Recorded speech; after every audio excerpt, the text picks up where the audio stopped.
اللہ لا الہ الا ہو، اللہ وہ ہستی ہے جس سوا کوئی الہ نہیں۔ الحی، وہ زندہ و جاوید ہے، از خود زندہ ہے، اور باقی جو بھی ہے ما سوی اللہ اس کو تھام کر رکھنا۔ یہ دو جو اسماء ہیں اللہ تعالیٰ کے، ان کے بارے میں یہ حدیث آپ کو اس کتاب میں مل جائے گی کہ حضور نے فرمایا کہ اللہ تعالیٰ کا ایک اسم اعظم ہے کہ اس کے حوالے سے جب کوئی دعا کی جاتی ہے تو وہ ضرور قبول، لیکن حضور نے یہ نہیں بتایا کہ وہ کون سا ہے۔ نشاندہی کر دی وہ قرآن کی 30 سورہ بقرہ میں ہے، سورہ آل عمران میں ہے اور سورہ طٰہٰ میں۔ یہ بالکل ایسے ہی ہے جیسے رمضان میں لیلۃ القدر ہے، اور وہ لیلۃ القدر خیر من الف شہر تعین کے ساتھ نہیں بتایا، البتہ یہ کہ رمضان میں ہے، تلاش کرو، پوری رمضان کی راتیں جا کر گزارو۔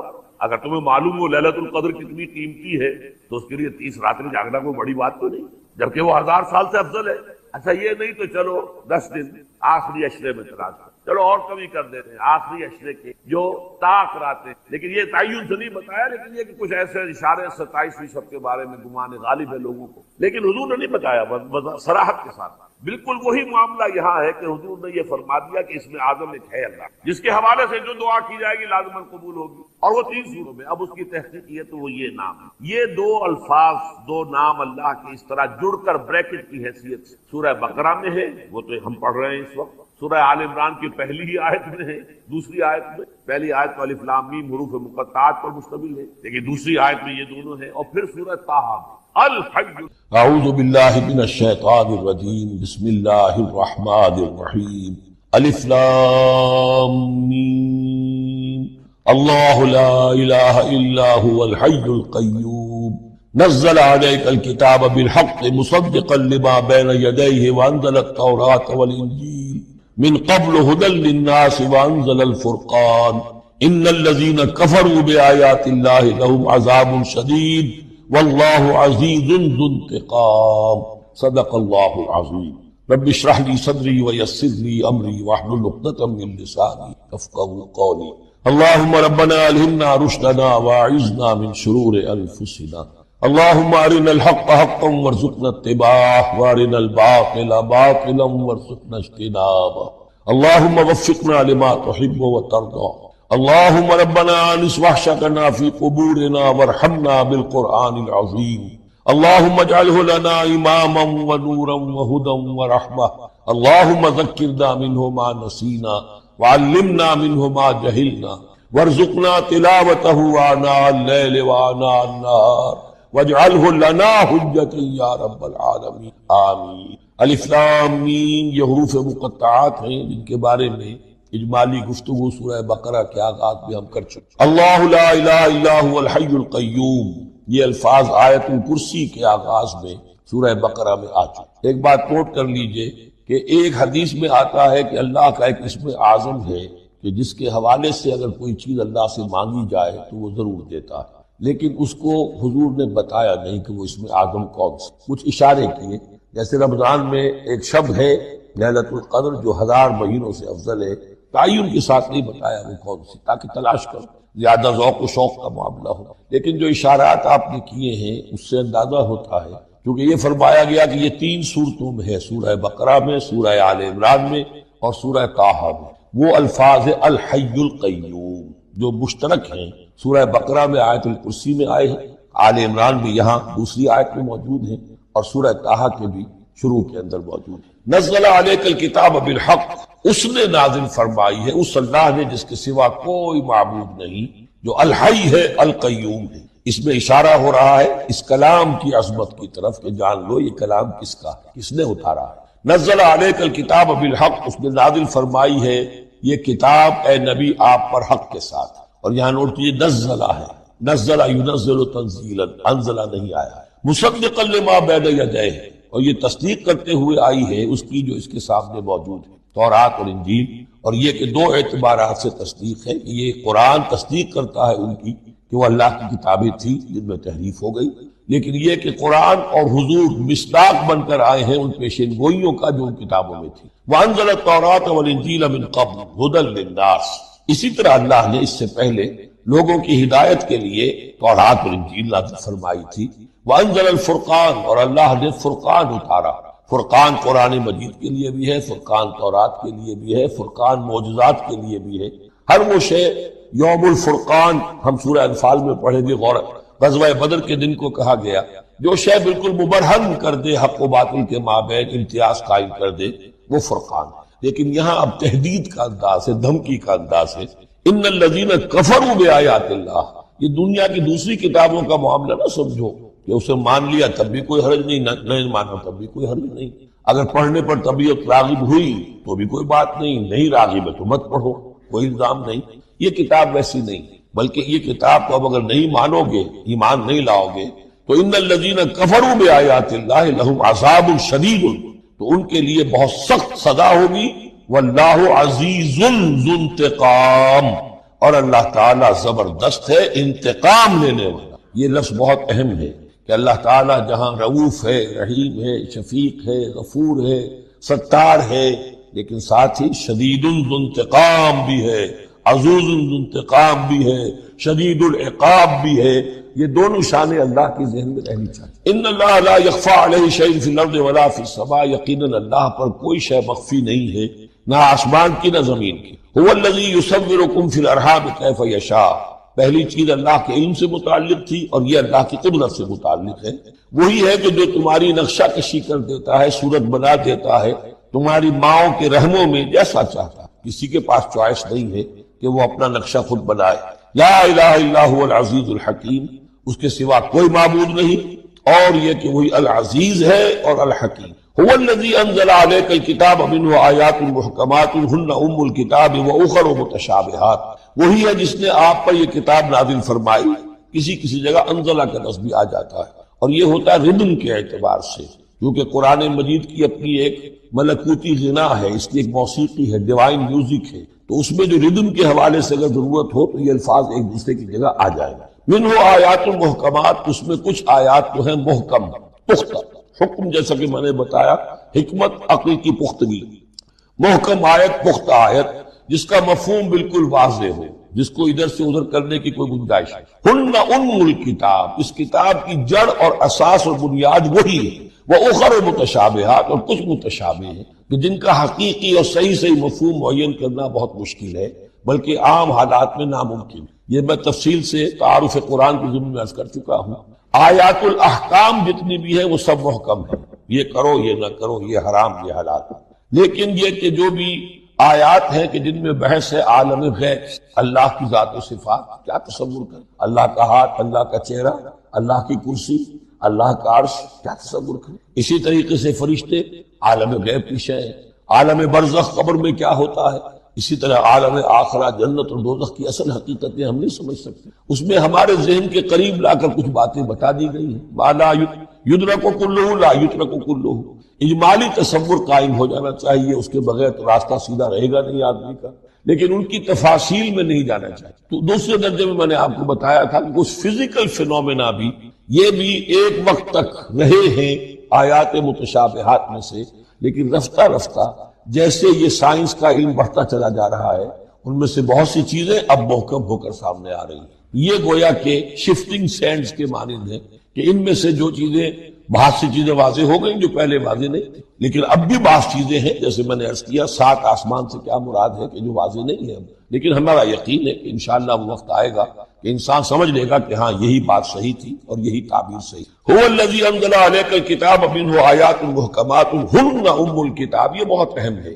اصل جو ہے جڑ کتاب کی، اس لیے کہ کتاب کے بارے میں عرض کر چکا ہوں کہ وہ ہے مجموعہ احکام۔ کتاب جیسا کہ ہم نے سورہ بقرہ میں دیکھا، جہاں حکم آیا کتب علیکم کتب علیکم کتب علیکم، تو کتاب کی جڑ اور اساس میں وہ وہی ہے۔ وَأُخَرُ مُتَشَابِهَاتٌ فَأَمَّا الَّذِينَ فِي قُلُوبِهِمْ زَيْغٌ، تو وہ لوگ جن کے دلوں میں کجی ہوتی ہے، اب وہ یہ ہے کہ وہ کوئی خاص بات نئی نکالنی ہے تاکہ اپنی ذہانت و فطانت کا جو ہے ڈنکا بجوایا جا سکے، یا کوئی اور فساد پیدا کرنا ہے، کوئی فتنہ پیدا کرنا ہے، ذہن ٹیڑھا ہو چکا ہے، اب اس ٹیڑھے ذہن کے لیے کوئی دلیل چاہیے قرآن سے، اب وہ متشابہات کے چکر میں لگیں گے، ان کے پیچھے پڑیں گے کہ کسی کے مفہوم کو میں اپنے من پسند مفہوم کی طرف موڑ سکوں۔ فَأَمَّا الَّذِينَ فِي قُلُوبِهِمْ زَيْغٌ فَيَتَّبِعُونَ مَا تَشَابَهَ مِنْهُ، تو وہ لوگ جن کے دلوں میں کجی ہے وہ پیچھے لگتے ہیں ان کے کہ جو متشابہ ہیں ان میں سے، ابتغاء الفتنۃ، یا تو فتنہ اٹھانا چاہتے ہیں فتنے کی تلاش میں، وابتغاء تاویلہ، اور تلاش کرنے کے لیے کہ اس کی اصل حقیقت، اصل منشا، اصل مراد، یعنی یہ بھی ہو سکتا ہے کسی کا علمی ذوق ہی ایسا ہو جائے، اور یہ بھی ہو سکتا ہے کہ ایک شخص کی فطرت میں کجی ہو۔ وما یعلم تاویلہ الا اللہ، حالانکہ ان کا حقیقی مفہوم اللہ کے سوا کوئی نہیں جانتا۔ والراسخون فی العلم یقولون، اور جو لوگ علم میں راسخ ہیں، پختہ ہیں، جن کی جڑیں گہری ہو چکی ہیں علم میں، وہ کیا کہتے ہیں؟ یقولون آمنا بہ کل من عند ربنا، ہم ایمان لائے اس کتاب پر، قرآن پر، یہ کل کا کل ہمارے رب کی طرف سے ہے۔ جو بات صاف سمجھ میں آ گئی ہے اس پر عمل کریں گے، جو بات پوری طرح سمجھ میں نہیں آ رہی ہے انتظار کریں، لیکن یہ اجمالی یقین رکھیں گے کہ یہ ہے اللہ کی کتاب۔ آمنا بہ کل من عند ربنا وما یذکر الا اولو الالباب، لیکن یہ صحیح روش اور یہ نصیحت نہیں حاصل کر سکتے مگر وہی کہ جو ہوش مند ہے، عقل مند ہے۔ اور سب سے بڑی ہوش مندی یہ ہے کہ انسان اپنی عقل کی لیمیٹیشنز کو جان لے، میری عقل کی حدود کیا ہے، عقل کہاں تک جا سکتی۔ اگر انسان اپنی عقل کی حدود کو نہیں جانتا تو وہ پھر اولو الالباب میں سے نہیں۔ عقل بڑی شے ہے لیکن یہ کہ اس کی حدود ہیں، ایک حد سے آگے یہ عقل تجاوز نہیں کر سکتی۔ گزر جا عقل سے آگے کہ یہ نور چراغ راہ ہے، منزل نہیں۔ منزل تک پہنچانے والی شے جو ہے وہ عقل نہیں، وہ قلب پہنچائے گا، لیکن یہ کہ بہرحال عقل ایک روشنی دیتی ہے، حقیقت کی طرف اشارے کر۔ ربنا لا تزغ قلوبنا بعد اذ ہدیتنا، اور ان کا یہ قول ہوتا ہے اولو الالباب کا، اے رب ہمارے دلوں کو کج نہ ہونے دیجو اس کے بعد کہ تو نے ہمیں ہدایت دے دی ہے۔ وہب لنا من لدنک رحمہ، اور ہمیں تو خاص اپنے خزانہ فضل سے رحمت عطا فرما، انک انت الوہاب، یقیناً تو ہی سب کچھ دینے والا ہے، تیری بارگاہ سے ملے گا۔ ربنا انک جامع الناس لیوم لا ریب فیہ، اے رب ہمارے یقیناً تو جمع کرنے والا ہے لوگوں کو اس دن جس دن میں کوئی شک نہیں، قیامت کا دن، یوم القیامہ۔ ان اللہ لا یخلف المیعاد، یقیناً اللہ تعالی اس وعدے کے خلاف نہیں کرے گا، اپنے وعدے کی خلاف ورزی نہیں کرتا، لہذا جو اس نے بتایا ہے کہ وہ دن آئے گا وہ آ کر ہے۔ هو العبادہ، دعا جو ہے وہ عبادت کا جوہر ہے، عبادت کی روح ہے، بلکہ یہ کہ اصل عبادت جو ہے وہ دعا ہی ہے۔ لہذا توحید سے دعا کیا ہے؟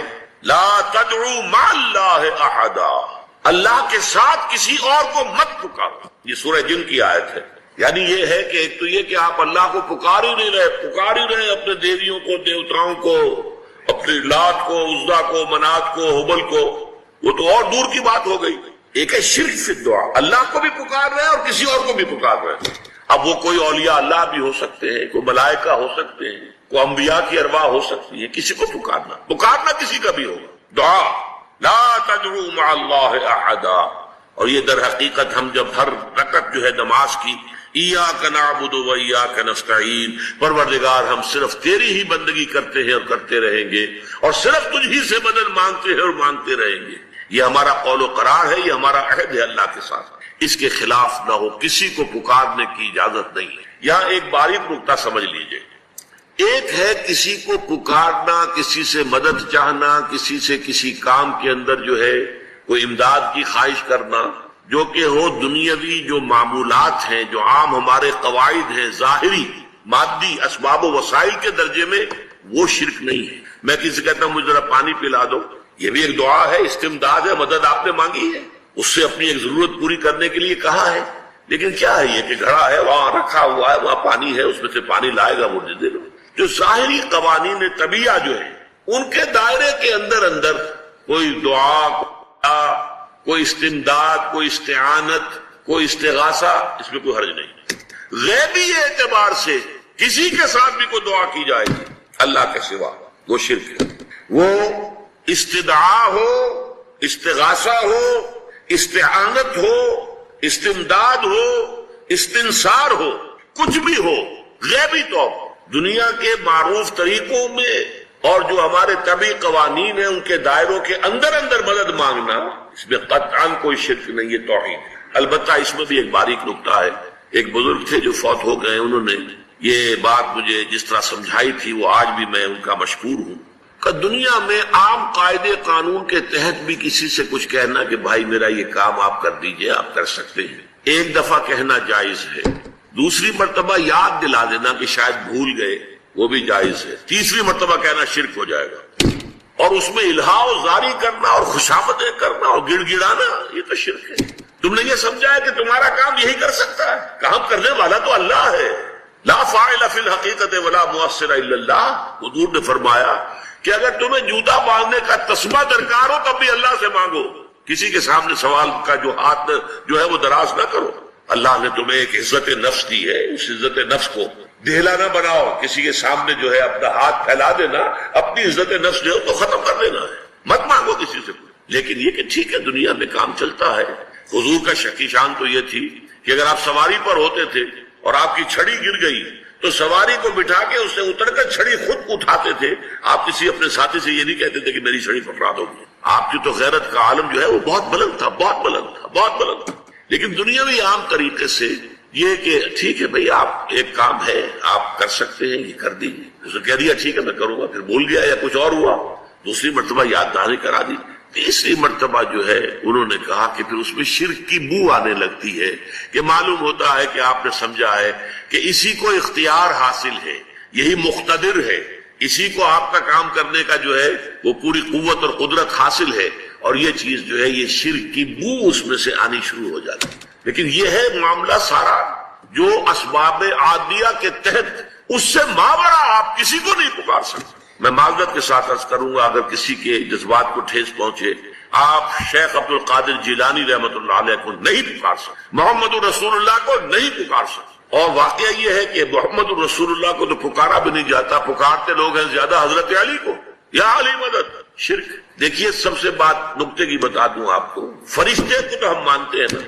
حضرت شیخ عبد القادر جیلانی رحمۃ اللہ علیہ کی روح ہے یا نہیں ہے، سنتی ہے نہیں ہے، حاضر ہے کہ نہیں ہے، ناظر ہے کہ نہیں ہے، 100 اختلاف ہو جائیں گے. اختلافات کی تو گنجائش ہے نا. فرشتہ ہے یا نہیں ہے؟ وہ تو فرشتہ تو ہے، آپ کے دونوں کندھوں پہ بیٹھا ہوا ہے. کرامن کاتبین ہے کہ نہیں ہے؟ یرسل علیکم حفظہ، آپ کے جو باڈی گارڈ اللہ فرشتہ نہیں بھیجتا. لیکن آپ فرشتے سے بھی نہیں کہہ سکتے کہ میرا یہ کام کر. فرشتے کے وجود میں تو کوئی شک نہیں ہے. یا جبرائیل میرا یہ کام کر، قطعاً نہیں، غلط، شرک. لا تدعو مع اللہ احدا، اللہ کے سوا پکارنا کسی کو نہیں ہے، دعا کسی سے نہیں ہے، استغاثہ کسی کا نہیں ہے، استعانت کسی سے نہیں ہے، استمداد کسی سے نہیں ہے، استنصار کسی سے نہیں ہے سوائے اللہ. وعلم آدم الاسماء كلها، اور اللہ نے سکھا دیے آدم کو نام کل کے کل. ثم عرضهم على الملائکہ، پھر پیش کیا ان کو فرشتوں کے سامنے. عرضهم، ظاہر بات ہے یہاں حضرت آدم مراد نہیں ہے بلکہ وہ اشیاء یا وہ اشخاص، اس کی وضاحت میں بعد میں کروں گا، جن کے نام حضرت آدم کو سکھائے گئے.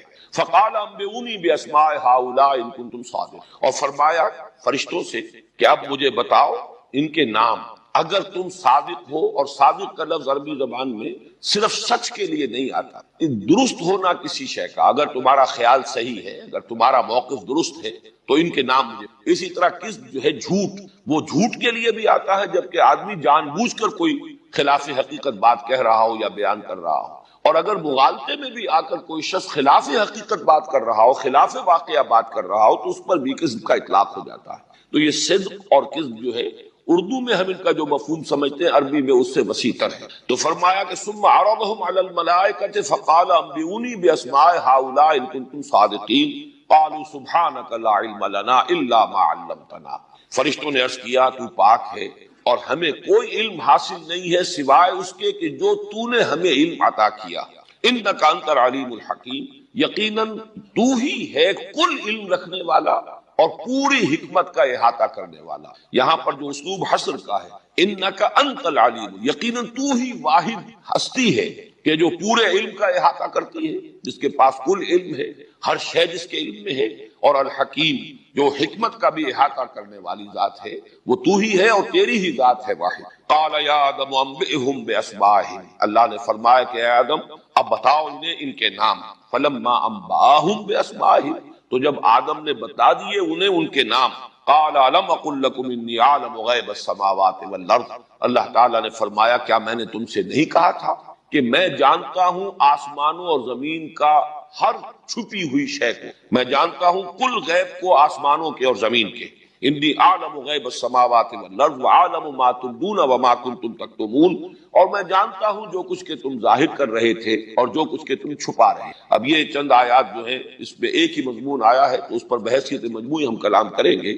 اس میں سب سے پہلا مسئلہ یہ ہے کہ یہ نام کن چیزوں، ایک تو سطحی سے سوالات آتے ہیں کہ اگر تو ہم یہ سمجھیں کہ یہ کوئی امتحان لیا گیا ہے فرشتوں کا، تو یہ اصل میں انداز وہ نہیں ہے، بلکہ یہ ہے کہ صرف فرشتوں کے سامنے ڈیمانسٹریشن کرنی ہے، ایک شے کی وضاحت پیش کرنی ہے کہ جس ہستی کو میں خلافت عطا فرما رہا ہوں وہ جہاں اس میں کوئی شر کا پہلو ہے وہاں خیر کا پہلو ہے، یا یہ کہ جہاں میں اس کو یہ اختیار دے رہا ہوں وہاں ساتھ ہی علم دے رہا ہوں، اور یہ علم جو ہے یہ یقیناً بیلنس کرے گا اس کے اندر جو بھی امکان شر ہے اس کو بیلنس کرے گا اور خلافت کی بنیاد میں۔ اس میں اصل میں جو سوال پیدا ہوتا ہے وہ یہ ہے کہ یہ نام کس سے تھے؟ جیسا کہ میں عرض کر چکا ہوں شروع میں، مشکلات القرآن میں سے ہے یہ مقام، مشبل کے میرے نزدیک تو مشکل ترین مقامات میں سے ہے یہ چوتھا رکوع قرآن مجید کا سورہ بقرہ کا۔ یہاں پر دو رائے ہیں، اکثر و بیشتر ہمارے مفسرین، متقدمین اور متاخرین تقریباً اس پر ان کا اجماع ہے کہ یہ ہے اشیاء کے نام اور ان کے خواص، صرف نام نہیں بلکہ ان کے خواص، ان کی خاصیتیں، ان کی پراپرٹیز، اس لیے کہ جو انسان کا جو علم ہے انسانی علم، اس لیے کہ علم دو ہے، ایک علم ہے انسانی علم یا جس کو ہم کہیں گے مادی علم، جو انسان حاصل کرتا ہے اپنے حواس کے ذریعے سے، اور پھر عقل کے حواس جو ہے ہمارے معلومات فراہم کرتے ہیں، سینس ڈیٹا جسے ہم کہتے ہیں، وہ ڈیٹا فراہم ہو گیا، آنکھ نے دیکھا، کان نے سنا، کہیں کچھ چکھا، کچھ چھوا، کچھ سونگھا، مختلف جو ہمارے ذرائع ہیں اس سے ہم نے کچھ معلومات حاصل کی، ان معلومات کو پھر مرتب کیا، اس سے استدلال، استنباط، اس سے پھر استدلال کرتے ہوئے اور استخراج کرتے ہوئے پھر بہت سی چیزیں جو ہے مزید معلومات جو پہلے سے غیر معلوم تھی ان حقیقتوں تک بھی انسان اپنے منطق کے ذریعے سے، غور و فکر کے ذریعے سے، استدلال کے ذریعے سے پہنچ جاتا ہے، یہ انسانی علم۔ تو انسانی علم، اور جس کو خاص طور پر آج کے اعتبار سے آپ کہیے مادی علم یا سائنسی علم، اس لیے کہ اسی میں پھر اضافہ ہو جاتا ہے فلسفیانہ علم کا بھی، کہ انسان کو جو معلومات حاصل ہوتی ہیں اس پر وہ اپنی علم کی فیکلٹی جو ہے، دماغ کی ریزننگ کی فیکلٹی کو اپلائی کرتا ہے اور کائنات کے کچھ کلی حقائق کے بارے میں بھی رائے قائم کرتا ہے، اسی کو ہم فلسفہ کہتے ہیں۔ لیکن فلسفے کو ذرا ایک طرف رکھ دیجئے، اس وقت وہ جو بنیادی انسانی علم ہے، یعنی حواس کے ذریعے سے حاصل شدہ معلومات اور ان معلومات سے مزید استدلال اور استنباط کے ذریعے سے کچھ اور چیزوں کو معلوم کرتے ہوئے آگے بڑھنا قدم بقدم، یہ علم جو ہے ترقی کرتا چلا آ رہا ہے۔ جیسے کہ آپ کو معلوم ہے کہ کبھی شاید اتفاقاً ہی ہوا ہو کہ دو پتھر آپس میں ٹکرائے ہوں اور چنگاری پیدا ہو گئی، جس انسان نے پہلی مرتبہ اس کا مشاہدہ کیا ہوگا تو ایک بہت بڑا اکتشاف ہوا اس کے سامنے، بڑا انکشاف ہوا، اور اس کے بعد وہ جو ہے پتھروں کو ٹکرا کر چنگاری پیدا کر کے آگ کی دریافت ہو گئی، جو ایک بہت بڑی سورس تھی انرجی کی، یہی واحد سورس ہوگی پہلے، اور بہت بڑا موجد قرار پایا ہوگا وہ انسان جس نے آگ دریافت۔ اسی طریقے سے رفتہ رفتہ یہ سبھی دیکھتے رہے ہوں گے کہ اوپر سے پھل درختوں کے جو ہے گرتے ہیں، زمین کی طرف آتے ہیں، لیکن ایک سائنسدان نے بیٹھ کر دیکھا، مشاہدہ کیا، اس سے نتیجہ نکالا کہ معلوم ہوتا ہے کہ زمین میں کوئی قوت ہے، کوئی کشش ثقل ہے کہ جو ان چیزوں کو اپنی طرف کھینچتی ہے، یا یہ کہ اس آگ کے اوپر پانی اگر کبھی کسی نے رکھا ہو دیگچی میں اور وہ اس نے کہیں دیکھا ہو کہ وہ بھاپ کی وجہ سے اس کا ڈھکن جو ہے دیگچی کا وہ ہل رہا ہے، تو اسے اندازہ ہوا کہ یہ کوئی طاقت ہے اس کے اندر، کوئی قوت ہے جو اس ڈھکن کو ہلا رہی ہے۔ چنانچہ بھاپ، اس کے اندر جو قوت اللہ نے رکھی ہوئی وہ انسان کو معلوم ہو، اسٹیم انجن دریافت ہو گئے۔ یہ تدریجاً ارتقا ہو رہا ہے انسانی، لیکن اس علم کو اگر آپ دیکھیں گے تو وہ کیا ہے؟ انسان کا مشاہدہ، کوئی شے، کوئی فینومینن اس نے دیکھا، پھر اس کے لیے کوئی نام تجویز، کوئی عنوان، اور یہ ناموں کے ذریعے ہی سے انسان نے اپنی معلومات کو منضبط کیا، مرتب کیا، انہی کے حوالے سے پھر یہ علم جو ہے ایک نسل سے اگلی نسل کو منتقل ہوا۔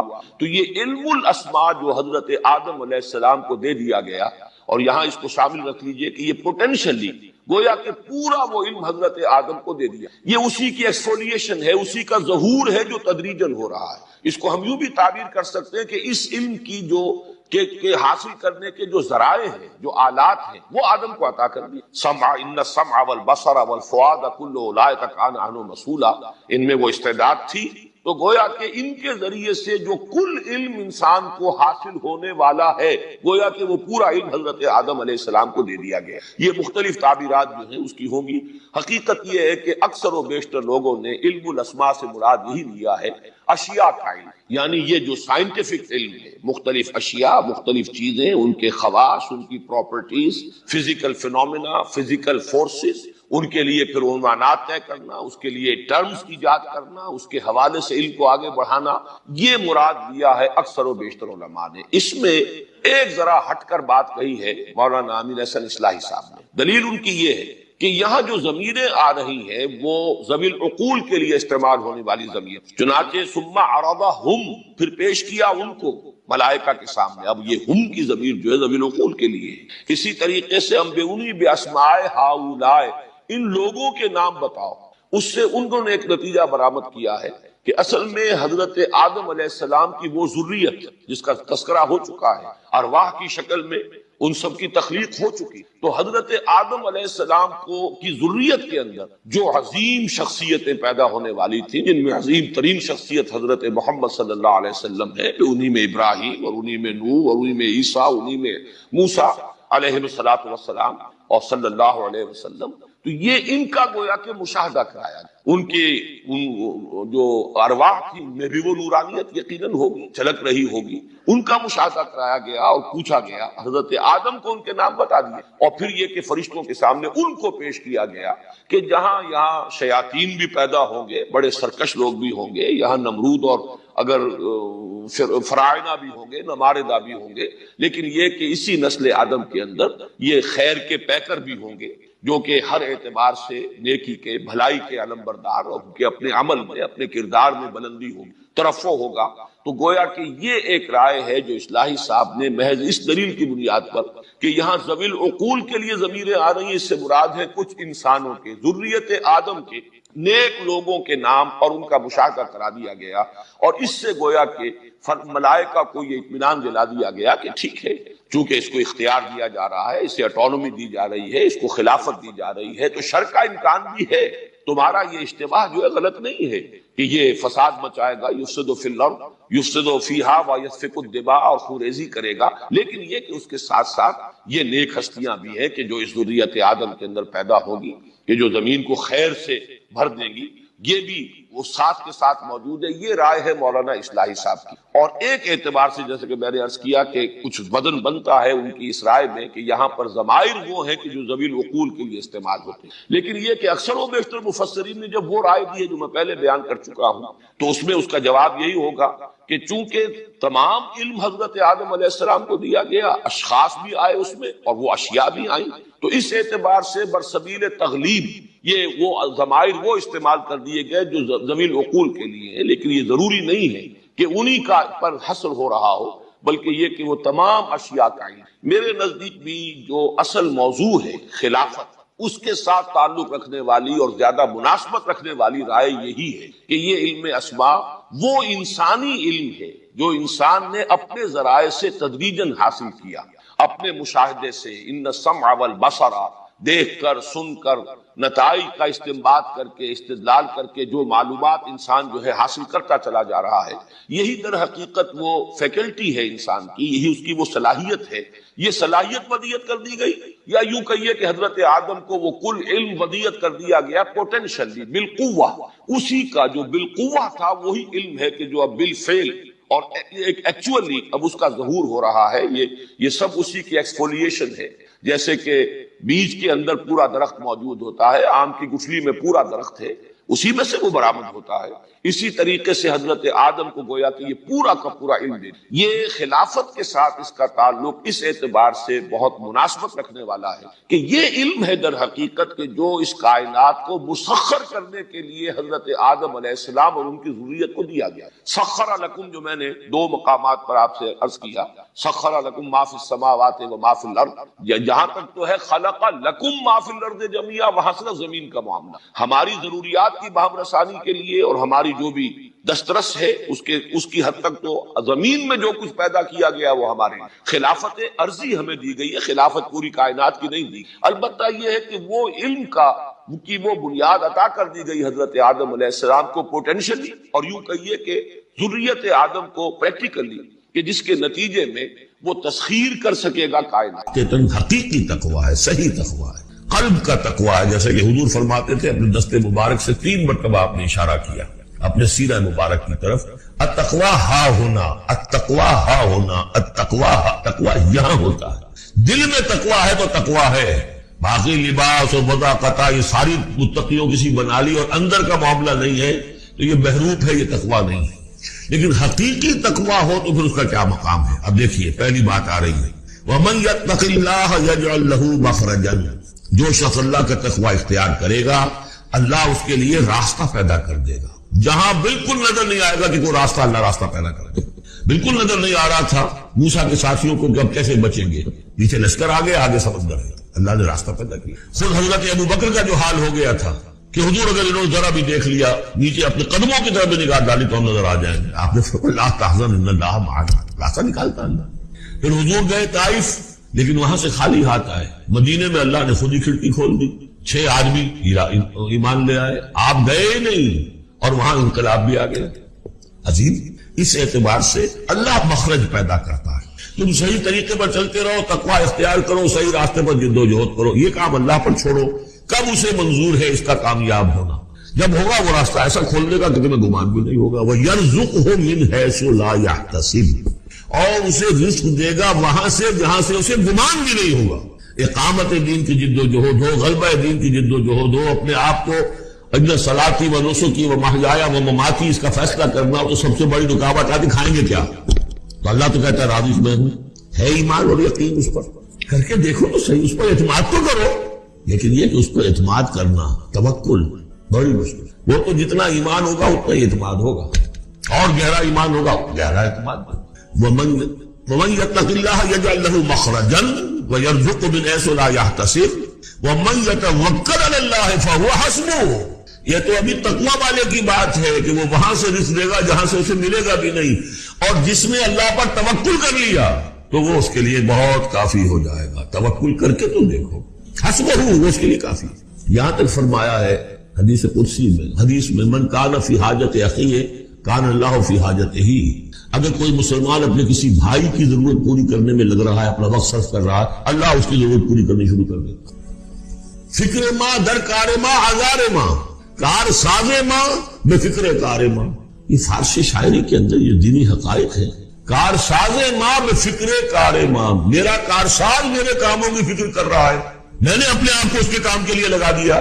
وہ دنیا میں بھی ذرا سا بھی کوئی شریف انسان ہوگا، آپ اس کے ہو جائیں وہ آپ کو چھوڑ دے گا، پھر کہیں شرافت ہو، مروت ہو۔ آپ اللہ کے بن کر تو دیکھیے، پھر وہ کارساز ہے۔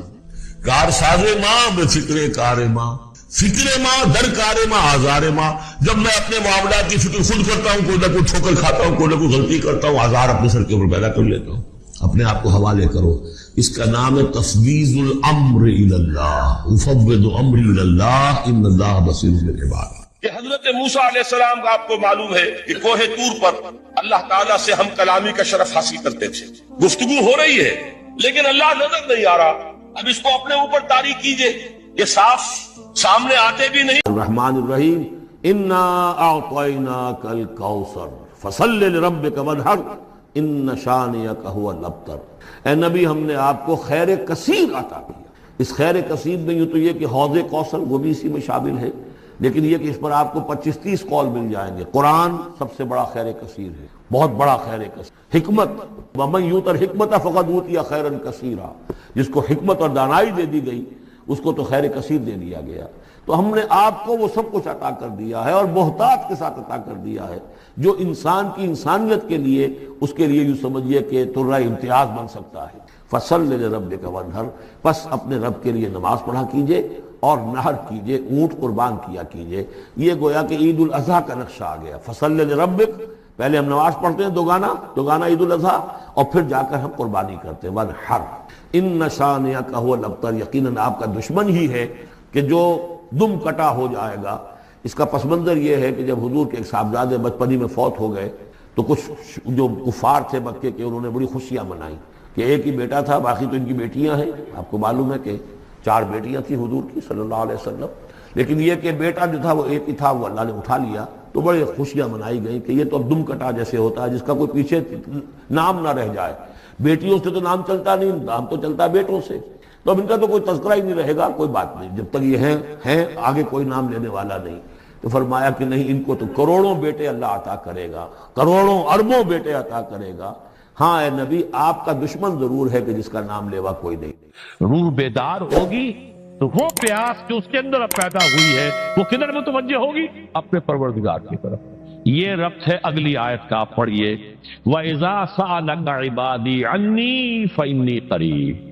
جب یہ روح بیدار ہو کر اپنے مرکز کی طرف متوجہ ہوگی، اپنے منبع اور سرچشمے کی طرف متوجہ ہوگی، اپنے مبدا کی طرف متوجہ ہوگی، تو اے میرے نبی صلی اللہ علیہ وسلم، جب میرے بندے آپ سے میرے بارے میں پوچھیں فَإِنِّي قَرِيبٌ، انہیں بتا دیجئے میں قریب ہی ہوں، کہیں دور نہیں، اس کی رگے جان سے بھی زیادہ قریب۔ ہم قریب ہیں، جب چاہو ہمیں پکارو، جب چاہو دعا کرو، جب چاہو باریابی حاصل کر لو۔ ہم تو مائل بے کرم ہیں، کوئی سائل ہی نہیں۔ ہم تو ہر روز رات کے آخری گھڑیوں میں سمائے دنیا تک نزول فرماتے ہیں، اور ہماری طرف سے پکارنے والا پکارتا ہے حل من مستغفر فاغفر لہ، ہے کوئی استغفار کرنے والا کہ میں اسے بخش دوں، ہے کوئی مانگنے والا حل من سائل فاعطیہ، ہے کوئی مانگنے والا جسے میں دوں۔ تم سوئے ہوتے ہو، ہم تو غافل نہیں، تو متوجہ تو ہو، آؤ تو صحیح ہماری طرف۔ حدیث قدسی میں آیا ہے میرا بندہ میری طرف چل کر آتا ہے، میں دوڑ کر آتا ہوں، وہ بارش بھراتا ہے، میں ہاتھ بھراتا ہوں، میرا بندہ میرا ذکر اپنے دل میں کرتا ہے، میں اپنے جی میں اس کا ذکر کرتا ہوں، یاد کرتا ہوں، اور میرا بندہ اگر کسی محفل میں میرا ذکر کرتا ہے، میں اس سے بہت اعلیٰ محفل میں اس کا ذکر کرتا ہوں، بلائے اعلیٰ کی محفل میں ذکر کرتا ہوں۔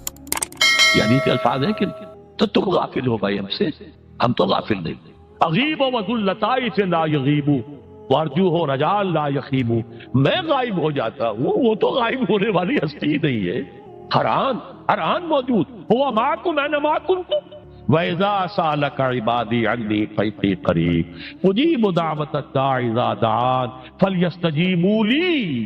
لیکن اب آئی بات اصل، یہ دو طرفہ بات ہوگی، مجھ سے دعا کرو، کسی وقت کی پابندی نہیں، کسی جگہ کی پابندی نہیں، ناپاکی کی حالت میں ہو تب بھی دعا کر سکتے ہو، میری کتاب کو ہاتھ مت لگانا، مجھ سے دعا کر سکتے ہو، دعا پہ کوئی پابندی نہیں، لیٹے مانگو، بیٹھے مانگو، ناپاکی میں مانگو، پاکی میں مانگو، جب چاہو مانگو مجھے، دعا میں کوئی خطرت نہیں، اور جہاں پکارو گے there and then I will listen to you and I will grant your prayers۔ اجیبو جو ہے، اجیبو دونوں مان، جواب دینا اور قبول کرنا، اجابت استجابت دونوں کا ایک ہی مفہوم ہے، جواب دینا اور قبول کرنا۔ اجیب دعوت الداعی اذا دعان، میں تو ہر پکارنے والے کی پکار کو سنتا ہوں، قبول کرتا ہوں جب بھی وہ مجھے پکارتا ہے، لیکن فلیستجیبوا لی، میرا بھی تو کہنا مانو، چاہیے کہ یہ بھی میرا کہنا مانے، مجھ سے محبت کریں، مجھ سے لو لگائیں، میرے دین کے لیے اپنے آپ کو وقف کریں، ان صلاتی و نسکی و محیای و مماتی للہ رب العالمین، میرے باغیوں کے خلاف بغاوت کریں، میرے دین کا جھنڈا اونچا کریں، یہ سارے احکام ہے کہ یہ قرآن میں۔ قاتلوہم، جیسا کہ میں نے آپ کو بتایا اگلے ہی رکوع میں قتال کا حکم آ رہا ہے، اب وہ گھوڑوں کو روزہ رکھواتے تھے، بتا دیا یہ روزہ تمہیں کس لیے رکھوایا جا رہا ہے، اگلے ہی رکوع کے اندر حکم ہے قاتلوا فی سبیل اللہ الذین یقاتلونکم وقاتلوہم حتی لا تکون فتنۃ ویکون الدین للہ، اللہ کے لیے دین ہو جائے، پورا کا پورا نظام اللہ کے تابع آ جائے، اس کے لیے پہلے دعوت دو، محنت کرو، جد و جہد کرو، اس دعوت کے نتیجے میں جمعیت فراہم کرو، جب جمعیت اتنی ہو جائے کہ پھر اس باطل نظام کے خلاف بغاوت کر سکو تو کرو بغاوت، اگر باطل نظام کے خلاف بغاوت نہیں کرتے ہو تو پھر ہم سے بغاوت ہے تمہاری، پہلے ذہنی بغاوت ہے، آپ ڈس اون کیجئے ذہنی اعتبار سے، نفسیاتی اعتبار سے، میں اس نظام کو نہیں اون کرتا، ریکنسائل نہ کیجئے اس کے ساتھ، کوئی تعاون نہ کیجئے اس کے ساتھ، کوئی چاکری اور ملازمت نہ کیجئے اس کی، تن من دھن لگائیے اس نظام کو بدلنے کے لیے، چاہے ابھی وہ دعوت کے مرحلے میں ہے، لوگوں کو تیار کیا جا رہا ہے، تربیت دی جا رہی ہے، تزکیہ کیا جا رہا ہے، لیکن ہدف کیا ہے؟ تاکہ اللہ کا دین غالب۔ فَلْيَسْتَجِيبُوا لِي، میرا بھی تو کہنا سنے اور مانے، میں جہاد کا حکم دیتا ہوں تو جہاد کریں، میں اقامت دین کا حکم دیتا ہوں اقیم الدین تو اس کے لیے کھڑے ہو جائیں، میں قتال کا حکم دوں تو قتال کریں۔ فَلْيَسْتَجِيبُوا لِي وَلْيُؤْمِنُوا بِي، اور مجھ پر ہی اپنا ایمان پختہ رکھیں، توکل کریں تو مجھ پر کریں، محبت کریں تو مجھ سے، راضی رہے تو میری تقدیر پر راضی رہے، توکل ہو، راضی برضائے رب ہو، اطاعت ہو، جب تک یہ ساری چیزیں اللہ کے لیے نہ ہو جائیں۔ وَالَّذِينَ آمَنُوا أَشَدُّ حُبًّا لِلَّهِ، اصل میں تو مومن وہ ہوتے ہیں جو سب سے بڑھ کر شدید ترین محبت اللہ سے کرتے ہیں۔ قُلْ إِنْ كَانَ آبَاؤُكُمْ وَأَبْنَاؤُكُمْ وإخوانكم وأزواجكم وعشيرتكم وأموال اقترفتموها وتجارة تخشون كسادها ومساكن ترضونها أحب إليكم من الله ورسوله وجهاد في سبيله فتربصوا حتى يأتي الله بأمره والله لا يهدي القوم الفاسقين.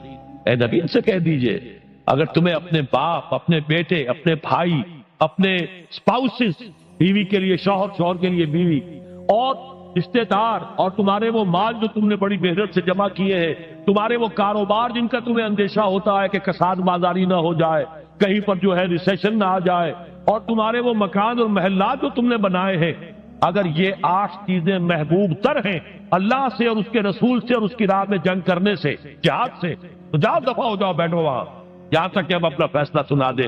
اور اللہ ایسے فاسقوں کو، ایسے ناہنجاروں کو ہدایت نہیں دیتا. یہ ہے قرآن آیت نمبر 24 سورہ توبہ. فَلْيَسْتَجِيبُوا لِي وَلْيُؤْمِنُوا بِي لَعَلَّهُمْ يَرْشُدُونَ. اب وہ لفظ آ گیا رشد. دیکھیے پہلے آیا تھا لَعَلَّكُمْ تَتَّقُونَ. روزہ، مجرد روزہ تقوی پیدا کر دے گا، ضبط نفس. اور ضبط نفس بھی وہ جو حکم خداوندی کا تابع ہے. یہ روزے کی ریاضت ہے، روزے کی ریاضت کا حاصل. رمضان کے روزے کے ساتھ قیام اللیل کا دو گنا پروگرام، دن میں روزہ، رات کا قیام قرآن کے ساتھ. اس کا پہلا نتیجہ کیا ہے؟ لعلکم تشکرون، تاکہ قرآن کی عظمت منکشف ہو جائے، قرآن کی قدر و قیمت سے تم آگاہ ہو جاؤ، تمہیں معلوم ہو جائے کتنی بڑی دولت ہے جو اللہ نے دی ہے. اور آخری بات یہ، جب تمہاری روح بیدار ہو جائے گی، اپنے مالک کے ساتھ ہم کلام ہوگی. اسی کا نام دعا ہے. دعا ہے جس کے بارے میں حضور نے فرمایا الدعاء اخ العبادہ، یہ عبادت کا جوہر ہے. الدعاء هو العبادہ، دعا ہی تو اصل عبادت ہے. یہ دعا ہی تو ہمیں میسر نہیں ہے. 17 رکعتیں پڑھنی ہیں ہم نے عشاء کی، لیکن اللہ کے ساتھ کوئی لوگ نہیں لگی، ادھر کی ادھر کی سوچیں آ رہی ہیں. 17 رکعتیں پڑھی ہوں یا 7 پڑھی ہوں، 10 پڑھی ہوں، آپ کو اجر ملے گا، لیکن آپ کو دعا کی نصیب نہیں ہوئی. دعا کب ہوتی ہے؟ بقول اقبال، یہ جو میرے اندر ہے فائنائٹ ایگو، انائے صغیر، انا میں، یہ چھوٹی سی انا ہے. اس انائے کبیر، اس انائے کبیر کے لیے سب سے بڑی جو مظہر آیت ہے قرآن مجید میں وہ سورہ طٰہٰ، اننی انا اللہ لا الہ الا انا، میں ہوں وہ اللہ جس کے سوا کوئی نہ. اننی انا اللہ لا الہ الا انا، یہ ہے فاعبدنی واقم الصلاۃ لذکری. یہ انائے کبیر ہے، infinite ego, Allah, Allah, the big انا. اور یہ چھوٹی سی انا ہے، انا میں. جب یہ انائے صغیر انائے کبیر کے روبرو آتی ہے، ہم کلام ہو، یہ ہے دعا. اگر یہ جاگی ہی نہیں، بیدار ہوئی نہیں، ہم کلام ہوئی نہیں، تو دعا تو حاصل نہیں ہوئی. مخ عبادت جو ہے، جوہر عبادت کا حاصل نہیں ہوا. ہاں ایک شکل ہے عبادت کی، مراسم عبودیت ہے، یہ اشکال ہے، رہ گئی رسم ادا، روح بلالی نہ رہی، فلسفہ رہ گیا، تلقین غزالی نہ رہی. ایک شکل ہے، تم نے کر لی، اجر ملے گا. آخر وقت نکالا ہے، آپ اللہ کے سامنے کھڑے ہوئے ہیں، اجر سے محنت کا جو اجرت وہ دے گا، لازم اس پر بھی دے گا. لیکن حقیقت صلاۃ کوئی اور شے. اسی لیے کہا محمد رسول اللہ صلی اللہ علیہ وسلم الصلاۃ معراج المومنین، اہل ایمان کے لیے یہ معراج کے درجے کی شے ہے. معراج میں مکالمہ ہوا تھا، التحیات للہ والصلوات والطیبات، یہ حضور نے فرمایا. السلام علیک ایھا النبی ورحمۃ اللہ وبرکاتہ، کس نے کہا؟ اللہ نے فرمایا. السلام علینا وعلی عباد اللہ الصالحین، حضور نے فرمایا اس سلامتی میں تمام اللہ کے نیک بندوں کو شامل کر رہا ہوں. سلامتی مجھ پر بھی ہو اور تمام اللہ کے نیک. یہ مکالمہ ہے، مخاطبہ ہے. جب تک یہ مکالمے اور مخاطبے کی شکل نہیں، اگر وہ انائے صغیر جاگی ہی نہیں، سوئی ہوئی ہے، بے ہوش ہے، پڑی ہوئی ہے، سسک رہی ہے یا مر چکی ہے، روح مر بھی جاتا ہے. جسم زندہ ہے، روح مر، جسم جان کے ساتھ زندہ ہے. حیوان انسان زندہ ہے، انسان مر چکا. اس لیے قرآن کہتا ہے نبی یہ مردہ ہے، اموات غیر احیاء. یہ نہیں سنتے ہیں، یہ آپ کو سمجھتے ہیں آپ کے یہ بڑے غور سے سن رہے ہیں، نہیں سن رہے ہیں. یہ تو مردہ ہے، روحانی طور پر مردہ ہے، ان کی روح مر چکی ہے. یہ تو حیوان رہ گیا ہے زندہ صرف. یہ چلتے پھرتے مقبرے ہیں، یہ چلتے پھرتے تعزیے ہیں، اس کے سوا کچھ نہیں. یہ ابو جہل کون ہے اور ابو لہب کون ہے؟ یہ حیوان ابو جہل ہے اور حیوان ابو لہب ہے. ظاہر بات ہے کہ آنکھ تو کتے کی بھی ہے اور بلی کی بھی ہے، اور کان کتے کے بھی ہے، بلی کے بھی ہے. کتا بھی دیکھ کر گاڑی آ رہی ہے تو اپنے آپ کو بچاتا ہے، تم نے بچا لیا تو کون سا بڑا کمال کیا۔ وہ اندر کا انسان مر چکا ہے، یہ انسان اندر کا روحانی وجود یا مر چکا ہے یا سسک رہا ہے یا دبا ہوا ہے، بے ہوش ہے۔ یہ بیدار ہو اور ہم کلام ہو، افلاک سے آتا ہے نالوں کا جواب آخر، کرتے ہیں خطاب آخر، اٹھتے ہیں حجاب آخر، آتا ہے اللہ جواب دیتا ہے۔ اجیب دعوت الداعی اذا دعان، روحانی کان کھلے ہو تو تم جواب سنو گے، ان کانوں سے نہیں۔ وہی جب محمد پر آئی تھی ان کانوں سے نہیں آئی تھی، وہ دل پر اتری تھی براہ راست۔ فإنه نزله على قلبه، ان کانوں کا ان آنکھوں کا سوال نہیں ہے، وہ دل پر براہ روح محمدی پر۔ یہ روح اسی لیے وہی کو بھی روح کہا گیا ہے، لانے والا بھی روح، اور روح الامین جس پر لایا گیا وہ بھی روح محمدی جس کا مسکن ہے قلب محمدی، اور جو لائی گئی وہ بھی روح ہے۔ وَكَذَلِكَ أَوْحَيْنَا إِلَيْكَ رُوحًا مِّنْ أَمْرِنَا، یہ قرآن ہم نے نازل کیا، ایک روح ہے اے محمد جو آپ پر نازل کی۔ مَا كُنْتَ تَدْرِي مَا الْكِتَابُ وَلَا الْإِيمَانُ، اس سے پہلے تو آپ کو کچھ پتہ نہیں تھا کتاب کیا، شریعت کیا، ایمان کیا۔ وَلَكِنْ جَعَلْنَاهُ نُورًا، ہم نے اس قرآن کو نور بنا کر آپ پر اتارا ہے۔ یہ ہے، اس کے لیے ہے اصل رشد۔ اب آخری لفظ آیا رشد، یہ گویا کہ جو مختلف الفاظ ہیں قرآن میں، کامیاب، فائزون۔ اتم الصیام الی اللیل، پھر اب روزے کو پورا کرو رات تک۔ الی اللیل میں پھر بڑی بحثیں ہوئی ہیں، اس لفظ کی مناسبت سے اہل تشیع اس کے قائل ہیں کہ جبکہ خوب اندھیرا ہو جائے، لیکن اہل سنت کا اجماع ہے کہ غروب آفتاب اس سے مراد، اس لیے کہ آغاز رات کا غروب آفتاب کے ساتھ، اور اس میں بھی احادیث کے اندر آیا ہے کہ تعجیل کرنی چاہیے۔ بعض لوگ وہی جو میں نے عرض کیا کہ تقویٰ کے تحت جو ہے، جیسے کہ سفر میں بھی روزے رکھتے ہیں، یا 104 بخار کے درجے میں بھی وہ روزہ قضا کرنے کو تیار نہیں ہوتے، ایسے ہی وہ تاخیر کرتے ہیں اپنے تقوی کے حساب سے، کہیں ایسا نہ ہو، کوئی غلطی نہ ہو جائے، کہیں یہ نہ ہو جائے، کہیں وہ نہ ہو جائے، تو پھر اس کے اندر وہ افطار میں، تو آپ نے فرمایا کہ قوم جو ہے اسی وقت صحیح رہے گی جبکہ وہ افطار میں عجلت سے کام، یعنی سحری کے اندر بہت زیادہ جلدی کرنے کی ضرورت نہیں، اگر اذان ہو رہی ہے اس کے دوران بھی اگر کچھ کھا پی رہے ہو تو کھا پی لو، مکمل کرو۔ اسی طریقے سے افطار کے اندر جو ہے وہ تاخیر کرنے کی ضرورت نہیں، سورج کے غروب کے ساتھ افطار کرنا۔ وَلَا تُبَاشِرُوهُنَّ وَأَنْتُمْ عَاكِفُونَ فِي الْمَسَاجِدِ، ہاں اپنی بیویوں سے تم مباشرت نہ کرو، تعلق زن و شوق قائم نہ کرو جبکہ تم مسجدوں کے اندر معتکف۔ یہ اعتکاف کا ذکر ہو گیا رمضان کے آخری عشرے میں، یہ اعتکاف جو مسنون ہے کہ 21ویں شب سے شروع ہو جائے گا، یعنی 20واں روزہ ختم ہوا اس کے ساتھ یہ اعتکاف شروع ہو گیا، اور پھر اعتکاف مسنون جو ہے وہ جب تک کہ چاند نظر نہ آ جائے شوال کا، عید کا، اس وقت تک یہ اعتکاف جاری رہے گا۔ یہ ہے مسنون اعتکاف، اس کی کیا حکمت ہے وہ میں بعد میں عرض کروں گا، تو یہ حکمت جو ہے اس کے حوالے سے گفتگو بعد میں ہو جائے گی، لیکن یہاں یہ بتا دیا گیا کہ یہ جو رمضان کی 20 راتوں میں اجازت دی گئی ہے اپنی بیویوں کے ساتھ ہم بستری کی، وہ اس معتکف کے لیے نہیں ہے۔ جو مسجد میں معتکف ہے تو ہاں اس کی اہلیہ آ سکتی ہے وہاں ملاقات کے لیے، کسی مشورہ کوئی کرنا ہے بہت ضروری ہے، آ جائے، ملاقات ہو سکتی ہے،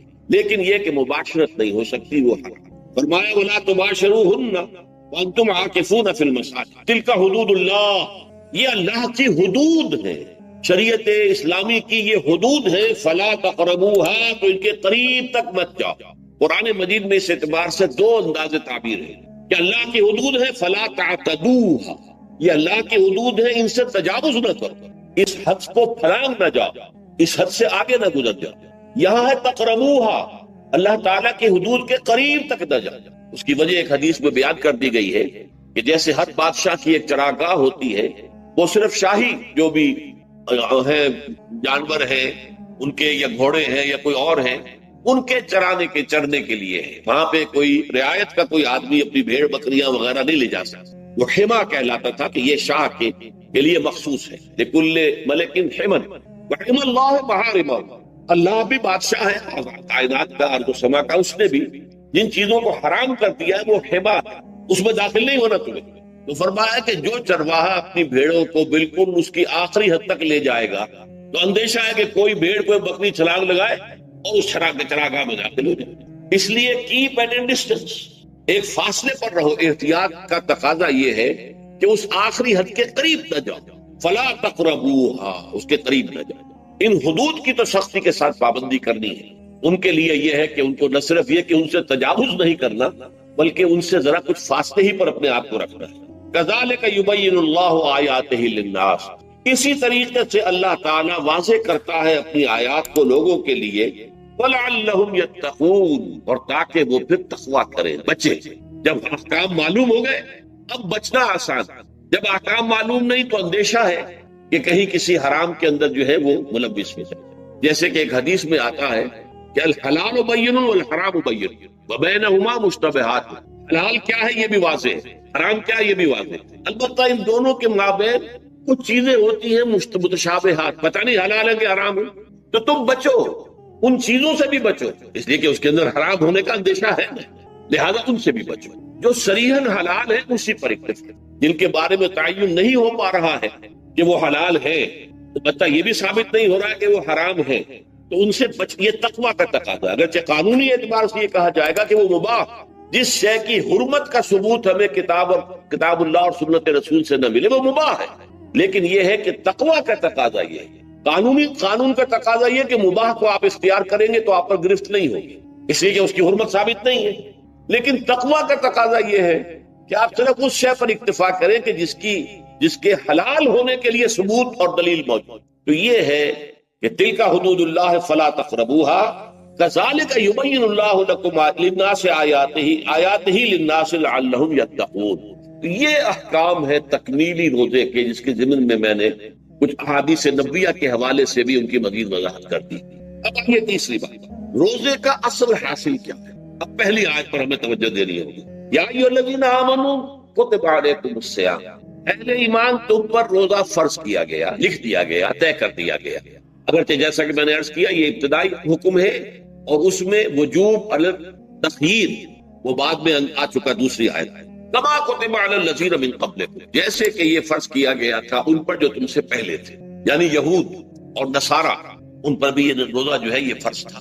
البتہ احکام مختلف ہو گئے، جیسے جمعے کا دن اور جمعے کو چھوڑ کر یہودیوں نے سبت کا دن اختیار کیا، عیسائیوں نے جو ہے وہ سنڈے کو اختیار کر لیا، لیکن احکام میں فرق ہے. وہاں پورے سبت کے دن، ہفتے کے دن کاروبار دنیاوی مطلقاً حرام، لیکن ہمارے ہاں شریعت کے اندر آسانی پیدا کی گئی کہ صرف جمعے کی اذان سے لے کر نماز ادا ہو جانے تک وہ حرام ہے، لیکن باقی یہ ہے کہ اس سے پہلے بھی اگر کرو اور بعد میں جب فَإِذَا قُضِيَتِ الصَّلَاةُ فَانتَشِرُوا فِي الْأَرْضِ وَابْتَغُوا مِن فَضْلِ اللَّهِ، جب نماز ادا ہو چکے تو جاؤ منتشر ہو سکتے ہو زمین میں اور اللہ تعالیٰ کے فضل کو تلاش کر سکتے. تو اسی طریقے سے اگرچہ حکم روزہ جو ہے وہ تو سابقہ امتوں میں بھی تھا، لیکن یہ اس کے احکام جو ہے ان کے اندر تغیر و تبدل ہے. کتب علیکم الصیام کما کتب علی الذین من قبلکم لعلکم تتقون، تاکہ تمہارے اندر تقوی پیدا ہو. اب یہ ہے حکمت صوم کی پہلی آیت. تقوی کسے کہتے ہیں؟ بچپن. کس چیز سے بچپن؟ اللہ نے جو چیزیں حرام کی ان سے بچپن، اللہ کے احکام کو توڑنے سے بچپن. دیکھیے یہ لفظ جو ہے اس کا مادہ ہے وا، آف اور یا، وقا. وقا یقی کے معنی ہے کسی کو بچانا. ہم دعا مانگتے وقنا عذاب النار، اللہ ہمیں آگ کے عذاب سے بچا لے. لیکن اتقا بنتا ہے باب افتعال، واو تے میں شامل ہو گئی تو اتقا، اور اسی سے تقوی ہے. تقوی کے معنی کیا ہے؟ بچنا، خود بچنا. وقا یقی دوسرے کو بچانا. بچنا اللہ کے احکام کو توڑنے سے، اللہ کی حرام کردہ چیزوں میں ملوث ہونے سے، اللہ کے غضب سے، غصے سے، اللہ کی ناراضگی سے، اور آخرت میں اللہ کے عذاب سے. یہ بچنے کی روش ہے. پوری زندگی میں بھی اس کو جاری رکھنا. یہ تقویٰ زندگی میں کیا ہوگا؟ اللہ کے احکام کو توڑنے سے بچنا، اللہ کی حرام کردہ چیزوں میں ملوث ہو جانا، ان کا استعمال کھانے پینے سے متعلق ہو یا وہ شہوت سے متعلق ہو یا کسی اور چیز سے متعلق ہو، اس سے بچنا. اور یہ بچنا جو ہے آخرت میں نتیجہ خیز ہوگا، جہنم سے بچاؤ ہو جائے گا، آگ کے عذاب سے نجات مل جائے. اچھا روزے کا اس سے تعلق کیا ہے یہ سمجھ لیں. دیکھیے ہمارے گناہوں کا سب سے بڑا سبب ہمارے نفسانی تقاضے ہیں. ہم ایک حیوان بھی ہیں اور حیوان سے برتر بھی کچھ ہے، وہ میں بات کروں گا. لیکن حیوان تو ہے، جیسے ہر حیوان کو کچھ خوراک کی ضرورت ہے، ہمیں بھی ضرورت ہے. ہر حیوان کو بقائے نسل کا معاملہ جنسی ہے، وہ ہمارا بھی ہے. ہر حیوان کو کوئی نہ کوئی سر چھپانے کی جگہ چاہیے، کوئی گھونسلہ ہو، کوئی کھو ہو، کوئی بل ہو، کچھ بھی ہو اس سے چاہیے آخر. اسی طریقے سے ہمارے سارے تقاضے، حیوانات کو بھی آرام چاہیے، ہمیں بھی آرام چاہیے. یہ حیوانی تقاضے جو ہے جن کو ہم کہیں گے اینیمل انسٹنکٹس ہمارے وجود کے اندر ہے یہ، اور ان کا تقاضا ہمارے اندر سے ابھرتا، اسی کو اڈ اینڈ لیبیڈو کہا ہے فرائڈ نے۔ جدید نفسیات کا بابا آدم جو ہے وہ فرائڈ، اس نے اسے اڈ اور لب سے تعبیر کیا، اس سے اوپر سیلف کو لایا، اور اس کے بعد جو ہے وہ سپر ایگو ہے۔ تو یہ 3 درجے اس نے متعین کیے ہیں، اور میں اس کی دقت نظر ایکیوٹی آف آبزرویشن کا بہت قائل ہوں۔ اگرچہ نظریات کا جو نتیجہ اس نے نکالا ہے وہ غلط ہے، لیکن ایکویٹی آف آبزرویشن کا قائل ہوں کہ اس نے انسانی شخصیت کے 3 لیولز کو آئیڈینٹیفائی کیا۔ یہی 3 لیولز ہمارے ہاں، نفس، قلب، روح، یہ 3 لیولز۔ اس نے کہا اڈ اینڈ لیبیڈو یہ لوسٹ ہے، پھر ایگو، سیلف، پھر سپر ایگو۔ 3 لیول وہ بھی مانتا، اگرچہ ان کی تعبیر اس نے غلط کی ہے، لیکن جہاں تک اڈ اور لیبیڈو کی تعبیر ہے وہ صحیح ہے، وہ حیوانی تقاضا۔ اچھا، ان حیوانی تقاضوں کے بارے میں یہ بات بالکل واضح رہنی چاہیے کہ یہ اندھے بہرے ہیں، انہیں صرف اپنی گریٹیفیکیشن، اپنے تسکین سے جو ہے ساری بحث ہے، اس سے کوئی غرض نہیں کہ حلال ذریعے سے ہو حرام ذریعے سے ہو۔ پیٹ کھانے کو مانگتا ہے بھوک کے اندر، اب آدمی جو ہے حرام کے اندر بھی بیمار بیٹھتا ہے، یہاں تک کہ خود شریعت اجازت دیتی ہے کہ اگر جان پر بن جائے آدمی جو ہے وہ فاقے سے مر رہا تو وہ کوئی حرام چیز کھا کر بھی اپنی جان بچا سکتا ہے، لیکن عام حالات میں نہیں۔ لیکن ہو سکتا ہے ہمارا چٹخارا جو ہے وہ حرام کی طرف ہمیں لے جائے، کسی کو واقعتاً اللہ نہ کرے کہ سور کے گوشت کا چسکا لگ جائے، وہ اس کے بغیر بچتا ہی نہیں، کھاتا ہے، شراب کی عادت ہو گئی پیتا ہے، یہ نہیں۔ تو ہمارا پیٹ مانگتا ہے، اور اسے اس سے غرض نہیں کہ حلال سے کھایا ہے یا حرام سے کھایا ہے۔ ہماری شہوت اپنی تسکین چاہتی ہے، اسے اس سے غرض نہیں کہ حلال سے یا حرام سے، جائز سے یا ناجائز سے۔ اسی طریقے سے ہمارے تمام تقاضے جو حیوانی ہیں، ایک تو یہ کہ بہت زوردار ہے، اور چونکہ وہ اندھے بہرے ہیں لہذا جو قرآن میں کہا گیا ان النفس لامارۃ بالسوء، یہ نفس تو بدی کا حکم دیتا ہی ہے، یہ گویا کہ اس کے اندر رجحان جو ہے انہیرنٹ ہے کہ وہ بدی کی طرف انسان کو ترغیب دلاتا ہے، چاہے وہ اپنی ضروریات سے متعلق ہو، چاہے چٹخاروں سے متعلق ہو، چاہے جو بھی لذت اسے درکار ہے اس سے متعلق ہو، چاہے وہ جنسی لذت ہے اور چاہے وہ طعام کی، یعنی جسے ہم کہتے ہیں کہ انسان جو ہے وہ اپنے پیٹ اور فرج کا غلام بن کر رہ جائے، اس لیے کہ جو تقاضا بھی آیا ہے اس کو پورا کرنا۔ یہ جو کیفیت انسان کی ہے، اس کے لیے ایک مشق جو ہے وہ روزہ فراہم کرتا ہے۔ روزے کے آپ نے 12، 13، 14 گھنٹے کا بھی روزہ ہوتا ہے، بعض جگہوں پر 16، 17 گھنٹے کا روزہ ہوتا ہے۔ اس عرصے میں آپ اپنے نفس کو حلال چیزوں سے بھی روکے رکھتے ہیں۔ اس منہ زور گھوڑے کو جو ہے آپ اس کی لگام کس کر رکھتے ہیں کہ حلال بھی نہیں کھانے دے رہے، بھوک لگی ہو یا کھانا بہترین موجود ہے نہیں کھا سکتے، اللہ کا حکم نہیں ہے، اللہ کی اجازت نہیں، شدید پیاس ہے، بہترین مشروبات فریج میں رکھی ہوئی ہے، نہیں کھا سکتے، نہیں پی سکتے، جائز نہیں ہے، حالانکہ حلال ہے، حرام نہیں ہے۔ بیوی موجود ہے، یا جیسے کہ لونڈیوں کا معاملہ ہوتا تھا، لونڈی موجود ہے، لیکن نہیں، آپ اپنی شہوت جو ہے وہ اس سے پوری نہیں کر سکتے۔ یہ پابندیاں نفس کے اوپر لگانا، یہ ایک مشق، یہ ایک ریاضت ہے۔ اس ریاضت کا حاصل یہ ہونا چاہیے کہ انسان بقیہ 11 مہینوں میں اپنے آپ کو حرام سے تو بچائے نا، یہاں وہ حلال سے رکا ہوا اللہ کے حکم سے، کہ حلال چیز بھی نہیں کھا رہا، دن بھر نہیں پی رہا، دن بھر نہیں اپنی کوئی شہوت پوری کر رہا، دن بھر حلال ذرائع سے بھی، تو اس سے اس کے اندر یہ ایک اس کو ہم کہیں گے سیلف کنٹرول پیدا ہو جائے، اپنے نفس کو قابو میں کر لے۔ یہ گویا کہ اس کا سب سے پہلا اس روزے کی ریاضت، روزے کی مشق کے حوالے سے یہ اس کی حکمت ہوئی کہ اس سے کے ذریعے سے انسان میں سیلف کنٹرول پیدا ہو رہا ہے، ضبط نفس۔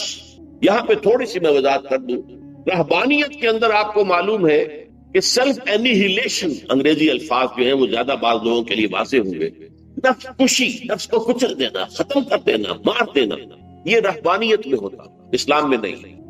اسلام کا نظام بڑا متوازن ہے، ان لنفسک علیک حقا وان لزوجک علیک حقا وان لزورک علیک حقا۔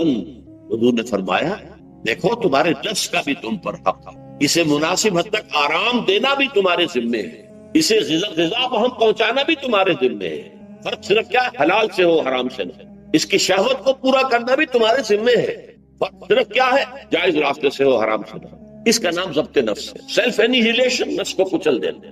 یہ جو تپسیاں جو ہیں ہندو سادھو کرتے رہے ہیں، اور جو سب سے زیادہ معاملہ جو ہے وہ جو راہب ہوتے تھے حضرت مسیح علیہ السلام کے پیروکاروں میں، انہوں نے تاریخ کے اندر جو مثالیں دی ہیں اس کا جو ہے اندازہ کرنا مشکل ہو جاتا ہے کہ کس درجے وہ لوگ اپنے نفس کو کچلتے تھے، جس کا قرآن مجید میں سورہ حدید میں ذکر بھی ہے۔ اکثر لوگ تو پابندی نہیں کر سکتے تھے، اپنے اوپر پابندیاں لگانے کے بعد غلط راستوں پر بھی چل پڑتے تھے، لیکن جو لوگ ان پابندیوں کو نبھاتے تھے وہ کس انتہا تک جاتے تھے۔ کبھی آپ جو ہے ہسٹری آف کرسچن مناسٹسزم پر جو تاریخ کی کتابیں لکھی گئی ان کو پڑھیں تو اندازہ۔ مولانا مودودی نے تفہیم القرآن میں اس کا کچھ حوالے دیے ہیں، اور واقعہ یہ کہ رونگٹے